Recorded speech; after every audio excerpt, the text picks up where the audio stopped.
Rolex watch దొంగ దొరికేశాడు. ఇతడు మరెవరో కాదు, కానిస్టేబుల్ చరణ్ గా గుర్తించారు. ఇటీవలి కాలంలో నకిలీ IAS, IPS గా చెప్పుకుని తిరుగుతూ భారీగా మోసాలు చేస్తున్న శశికాంత్ ని అరెస్ట్ చేశారు పోలీసులు. శశికాంత్ పై ఒక బాధితుడు ఫిర్యాదు చేయడంతో అతడి ఇంటికి వెళ్లి మరి అరెస్ట్ చేశారు ఫిలింనగర్ పోలీసులు. ఈ టైంలో అతడి ఇంట్లో సోదాలు చేశారు. ఆ సమయంలో కెమెరాకు చిక్కకుండా తెలివిగా వాచ్ కాజేశాడు కానిస్టేబుల్ చరణ్. ఈ విషయం బయటపడడంతో పోలీసులు శశికాంత్ కుటుంబ సభ్యులకు వాచ్ వాపస్ చేసి కాంప్రమైజ్ చేసుకున్నారు. అయితే ఈ దొంగ పోలీసు వ్యవహారంపై డిపార్ట్మెంట్ లో పెద్ద ఎత్తున చర్చకు దారితీసింది. కానిస్టేబుల్ చరణ్ పై శాఖాపరమైన చర్యలు తీసుకోవాలన్న నిర్ణయం తీసుకున్నట్టుగా సమాచారం అందుతోంది.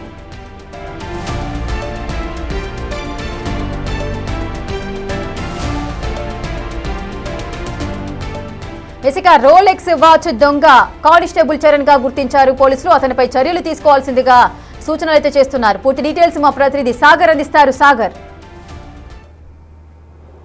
ఇస్రేక రోలెక్స్ వాచ్ని దొంగిలించినటువంటి కానిస్టేబుల్ వ్యవహారం ఇప్పుడు పోలీస్ వర్గాల్లో చర్చనీయాంశంగా మారింది. అయితే తాజాగా ఒక ఫేక్ IAS IPS అధికారిగా చెప్పుకుంటూ పెద్ద ఎత్తున భారీగా బిల్డర్ల వద్ద నుంచి వ్యాపారస్తుల నుంచి మోసాలకు పాల్పడ్డట్టు శశికాంత్ అనే నిందితుడిని దొంగని పట్టుకునేందుకు పోలీసులు ఫిలింనగర్ పోలీసులు వెళ్ళారు. ఆయన ఇంట్లోకి సర్చింగ్ చేసిన సందర్భంలో ఓ AR కానిస్టేబుల్, జనరల్గా ఈ మధ్య కాలంలో హైదరాబాద్ కమిషనరేట్ పరిధిలో తక్కువ సిబ్బంది ఉన్నటువంటి పోలీస్ స్టేషన్లకు AR కానిస్టేబుల్ అని కూడా కేటాయించడం జరిగింది. అందులో భాగంగానే చరణ్ అనే కానిస్టేబుల్ ఫిలింనగర్ పోలీస్ స్టేషన్ కేటాయించాడు. అయితే తాజాగా ఈ ఫేక్ IAS అధికారి శశికాంత్ని పట్టుకునేందుకు ఫిలింనగర్ పోలీసుల బృందం తన ఇంటికి వెళ్ళింది, సోదాలు చేసింది. సోదాలు చేసిన సందర్భంగా ఈ AR కానిస్టేబుల్ చరణ్ కళ్ళు ఆ వాచ్ పైన, రోలెక్స్ వాచ్ పైన పడ్డాయి. నిందితుడు శశికాంత్కి సంబంధించినటువంటి వాచ్ పైన పడ్డాయి. వెంటనే ఆ వాచ్ని జనరల్గా సోదాలకు వెళ్ళిన సందర్భంగా కూడా పోలీసులు అందులో ఉన్నటువంటి వీడియోను కూడా తీసుకుంటూ ఉంటారు. సో ఆ వీడియోకి చిక్కకుండా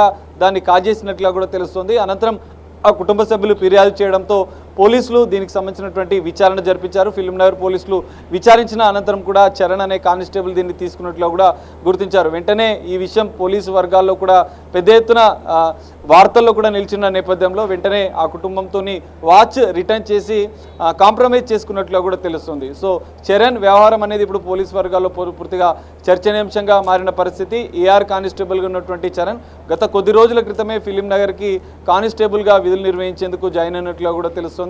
సో రోలెక్స్ వాచ్ జనరల్గా నిందితుడి ఇంటికి వెళ్ళినప్పుడు సోదాలు చేస్తున్న సందర్భంగా వీడియోలు తీసుకుంటూ ఉంటారు. సో ఆ వీడియోకి చిక్కకుండా చాకచక్యంగా రోలెక్స్ వాచ్ని దొంగిలించాడు. రోలెక్స్ వాచ్ అంటే ఖరీదైన వాచ్ అని భావించినటువంటి కానిస్టేబుల్ చరణ్ దాన్ని దొంగిలించే ప్రయత్నం చేశాడు. వెంటనే పోలీసులు అప్రమత్తమై పోలీస్ శాఖకే కలంకం తెచ్చే విధంగా కూడా ఈ ఘటన జరిగిన నేపథ్యంలో వెంటనే బయటికి పొక్కకుండా ఉండేందుకు, ఈ విషయాన్ని బయటికి రానివ్వకుండా ఉండేందుకు ఆ కుటుంబంతో కాంప్రమైజ్ చేసుకున్నట్లు కూడా తెలుస్తుంది. సో ఈ మొత్తం వ్యవహారం పైన పోలీస్ శాఖ ఇంటర్నల్గా విచారణ జరిపింది. విచారణలో ఖచ్చితంగా చరణ్ ఇదంతా చేసినట్లుగా కూడా గుర్తించిన నేపథ్యంలో కాంప్రమైజ్ చేసుకొని చరణ్ పైన శాఖాపరమైన చర్యలకు పోలీస్ శాఖ సిద్ధమైనట్లు కూడా తెలుస్తుంది. సో ఒక ఫేక్ IAS దొంగ ఇంటికి వెళ్ళినటువంటి పోలీసుల్లోనే కానిస్టేబులే ఈ విధంగా దొంగగా మారడంతో ఈ అంశం పూర్తిగా కొంత వైరల్గా మారుతున్న పరిస్థితి అయితే కనిపిస్తుంది. సో చరణ్ పైన శాఖపరమైన చర్యలకు ఇప్పటికే ఇంటర్నల్గా ఎంక్వైరీ చేసి నిర్ధారించిన నేపథ్యంలో అతనిపైన పోలీస్ శాఖ చర్యలు తీసుకుంటున్నట్లు కూడా సమాచారం అందుతుంది. Rekha, right, thank you Sagar, thanks for the live details.